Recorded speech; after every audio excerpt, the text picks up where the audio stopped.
안녕하세요. 오늘 여러분과 함께 아주 흥미로운 자료를 좀 깊이 들여다볼까 합니다. 팟사이트라는 곳에서 최근에 생성형 AI 웹서비스 탑50 순위를 발표했더라고요. 이 자료를 보면 지금 어떤 AI 도구들이 주목받고 있는지 또 왜 그런 흐름인지 이런 걸 좀 알 수 있을 것 같아요. 요즘 AI 분야 변화가 정말 빠르잖아요. 그 최신 동향을 같이 한번 짚어보는 게 오늘 저희 목표입니다. 보니까 정말 다양한 서비스들이 올라와 있더라고요. 자, 그럼 이 순위 한번 같이 파헤쳐볼까요? 먼저 제일 눈에 띄는 최상위권, 그러니까 탑10부터 좀 보죠. 역시나 오픈 AI의 챗GPT가 가장 먼저 보이네요. 이건 현재로서는 가장 널리 쓰이는 대화형 AI라고 할 수 있겠죠. 그렇죠. 챗GPT가 이렇게 성공한 데는 여러 이유가 있겠지만 역시 가장 큰 건 범용성 그리고 접근성인 것 같아요. 코딩 도와주는 것부터 글쓰기, 아이디어 짜기, 심지어 교육자료 만드는 것까지 정말 다양한 분야에서 누구나 쉽게 쓸 수 있다는 점. 이게 초기 시장을 잡는 데 결정적이었죠. 거기다 API나 플러그인 같은 걸로 사용자들이 직접 기능을 막 더하고 개선할 수 있게 열어둔 것도 큰 힘이 됐고요. 확실히 나도 한번 써볼까 하는 생각이 들게 만드는 그런 매력이 있는 것 같아요. 그런데 2위인 구글의 제미나이는 약간 노선이 다른 것 같기도 하고요. 텍스트뿐만 아니라 이미지, 코드까지 다루는 그 멀티모달 능력이 강점이라고 하던데 이 멀티모달이라는 게 정확히 어떤 뜻인가요? 네, 좋은 질문인데요. 멀티모달은 말 그대로 여러 가지 방식이라는 뜻이에요. 그러니까 AI가 글자, 텍스트뿐만 아니라 이미지, 소리, 코드 같은 다양한 종류의 데이터를 동시에 이해하고 또 생성할 수 있는 능력을 말하는 거죠. 예를 들면 사진을 보고 설명을 글로 써준다거나 반대로 글 설명을 바탕으로 이미지를 짠하고 만들어낸다거나 이런 식입니다. 제미나이는 이런 멀티모달 능력에다가 구글 문서나 지메일 같은 기존 구글 서비스 있잖아요. 거기랑 아주 강력하게 연동된다는 걸 무기로 내세우고 있어요. 아하. 그러니까 단순히 그냥 똑똑한 AI 하나 만드는 걸 넘어서 사용자들이 이미 쓰고 있는 그 환경 안에서 자연스럽게 AI를 쓰도록 만든다. 이런 전략이군요. 구글 쓰는 분들한테는 진짜 편하겠지만 어떻게 보면 특정 기업 생태계에 더 깊숙이 종속되는 건 아닐까? 그런 생각도 살짝 드네요. 네, 충분히 그럴 수 있습니다. 기술이 주는 편리함하고 특정 플랫폼에 대한 의존성, 그 사이의 균형은 앞으로 계속 고민해야 할 문제죠.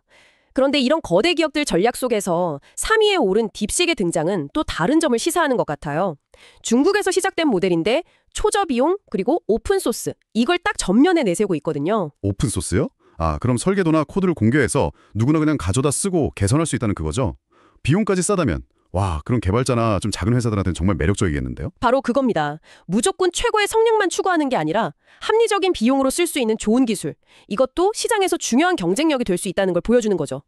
AI 기술이 점점 더 흔해지면서 이제 비용 효율성도 중요한 선택 기준이 되고 있다는 신호이기도 하고요. 성능 경쟁 못지않게 가격 경쟁도 치열해진다. 그런 거군요. 그런가 하면 4위 그럭은 또 완전 다른 방향 같아요. 일론 머스크의 XAI가 만들었고 X, 그러니까 옛날 트위터죠. 거기에 통합되어 있다고. 실시간 트렌드나 뉴스, 특히 좀 논쟁적인 주제에 강하다고 하던데요. 네, 그 소셜미디어 플랫폼이랑 직접 결합된 AI라는 점이 상당히 독특해요. X 플랫폼의 방대한 실시간 데이터를 바로바로 가져와서 최신 정보나 여론 동향을 빠르게 파악하고 답변에 녹여낼 수 있다는 게 강점이죠. 정보의 속도, 최신성이 중요한 사람들한테는 어필할 수 있어요. 다만 아시겠지만 소셜미디어 데이터라는 게 그 특성상 정보의 편향성이라던가 정확성 문제는 항상 좀 주의 깊게 봐야 할 필요가 있겠습니다. 속보는 빠르지만 믿을지 말지는 사용자가 잘 판단해야 한다. 이거군요. 자, 5위는 이건 진짜 의외인데요. 캐릭터.ai. 가상의 캐릭터랑 대화하는 플랫폼이라고요? 이건 정보 검색이나 생산성 도구랑은 거리가 좀 멀어 보이는데요? 맞습니다.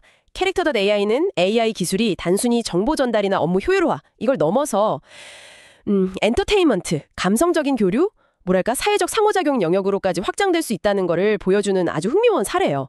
사용자들이 자기가 좋아하는 캐릭터나 아니면 직접 만든 가상인물이랑 대화하면서 재미를 느끼기도 하고 때로는 정서적인 위안을 얻기도 하고요. 인간하고 AI의 관계가 점점 더 다양해지고 있다는 증거라고 볼 수 있죠. 와, AI가 친구나 상담사 역할까지 할 수 있다? 정말 신기하네요. 반면에 6위, 퍼플렉시티 AI는 다시 정보의 세계로 돌아오네요. 검색 엔진이랑 AI 챗봇을 결합했는데 답변의 근거, 그러니까 출처를 명확하게 딱 제시해주는 점이 제일 큰 특징이라고요? 네, 정보의 신뢰성이 점점 더 중요해지는 시대잖아요. 거기에 아주 딱 맞는 접근 방식이죠. AI가 내놓은 답변이 도대체 어떤 데이터를 기반으로 한 건지 투명하게 보여주니까 사용자의 신뢰를 얻기가 좋죠. 특히 연구자들이나 학생들이 리서치할 때 아니면 정확한 정보 확인이 꼭 필요한 업무에서 아주 유용하게 쓰일 수 있습니다. 믿을 수 있는 AI라는 이미지를 잘 만든 사례라고 볼 수 있어요. 확실히 이거 믿어도 되나 하는 걱정을 좀 덜어줄 수 있겠네요. 다음 7위는 엔스로픽의 클로우드입니다. 이 AI는 AI 안전성하고 한 번에 많은 양의 정보를 처리하는 능력, 그 긴 맥락 처리에 특화되어 있다고 들었어요. 긴 맥락 처리가 뛰어나다는 건 구체적으로 뭘 잘한다는 뜻인가요? 쉽게 말하면요. 아주 긴 문서 전체나 아니면 되게 오랫동안 이어진 대화 내용 같은 걸 얘가 다 기억하고 그 흐름 안에서 일관성 있게 답변하거나 요약하는 능력이 뛰어나다는 거예요. 예를 들어 뭐 수백 페이지짜리 보고서를 분석한다거나 복잡한 법률 문서를 검토한다거나 이런 작업에 강점을 보이는 거죠. 그래서 클라우드는 일반 사용자보다는 좀 더 전문적인 작업을 하는 전문가들이나 기업 환경에서 선호하는 경향이 좀 있습니다.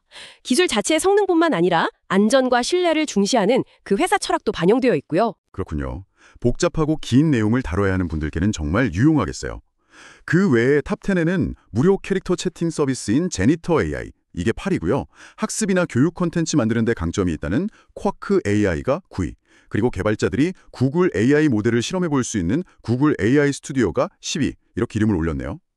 와, 탑10만 봐도 진짜 범용 AI부터 특정 목적의 AI까지 스펙트럼이 정말 넓네요. 자, 그럼 이제 중위권 11에서 30위로 시야를 좀 넓혀볼까요? 여기서부터는 특정 기능에 더 집중하는 도구들이 본격적으로 보이는 것 같아요. 어떤 경향이 좀 있나요? 네, 중위권에서는 크게 몇 가지 흐름이 좀 두드러지는데요. 첫 번째는 역시 이미지 처리 및 생성 관련 도구들이에요. 예를 들어 11위 리무브 비지 같은 경우는 이미지 배경 제거라는 아주 구체적인 기능 딱 하나로 엄청난 인기를 얻고 있죠. 디자이너분들이나 온라인 쇼핑몰 하시는 분들처럼 이미지 편집 자주 하시는 분들한테는 시간을 확 줄여주는 거의 뭐 필수 도구처럼 여겨지고요. 저도 그거 가끔 필요할 때 써봤는데 진짜 간편하더라고요. 이미지 분야에 또 다른 주목할 만한 서비스가 있을까요? 28위 미드저니는 빼놓을 수가 없죠. 이건 단순히 배경 지우는 수준이 아니라 텍스트 설명만 빡 입력하면 굉장히 독창적이고 예술적인 그런 고품질 이미지를 만들어내는 걸로 유명하잖아요. 또 30위 포토룸 같은 경우는 제품 사진 편집이나 배경 합성에 특화돼 있어서 이커머스 분야에서 많이 쓰이고요.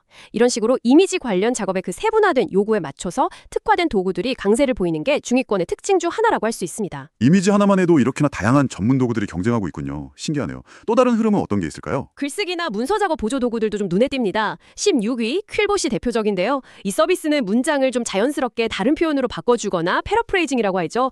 긴 글을 요약하는 데 특화되어 있어요. 뭐 논문 쓰거나 보고서 준비할 때처럼 글쓰기가 중요한 작업에서 표절 위험도 줄이고 문장의 완성도를 높이는 데 도움을 줄 수 있겠죠. 혹시 여러분 중에 글쓰기 과제가 많은 학생이거나 보고서 작성이 잦은 직장인이시라면 한번 주목해 볼 만한 도구입니다. 비슷한 맥락에서 13위 노트북 LM도 있네요. 이것도 구글에서 만든 건데 긴 문서를 분석하고 요약하는 데 도움을 준다고 하니 연구나 학습에 유용하겠어요. 맞습니다. 노트북 LM은 사용자가 올린 자료를 기반으로 질문에 답하거나 내용을 정리해주는 뭐랄까 일종의 개인 맞춤형 연구 보조 도구라고 할 수 있어요. 이런 문서 작업 보조 도구들은 정보 처리 속도를 높이고 생산성을 향상시키는 데 직접적으로 기여하죠. 네. 이미지, 글쓰기에 이어서 또 다른 흥미로운 분야는 음악 생성인 것 같아요. 15위 수노. 텍스트를 입력하면 음악을 만들어준다니 이거 정말 놀라운데요. 저도 처음 봤을 때 상당히 놀랐습니다. 사용자가 원하는 분위기나 장르, 가사 같은 걸 텍스트로 입력하면 그에 맞는 음악이랑 보컬까지 생성을 해주더라고요.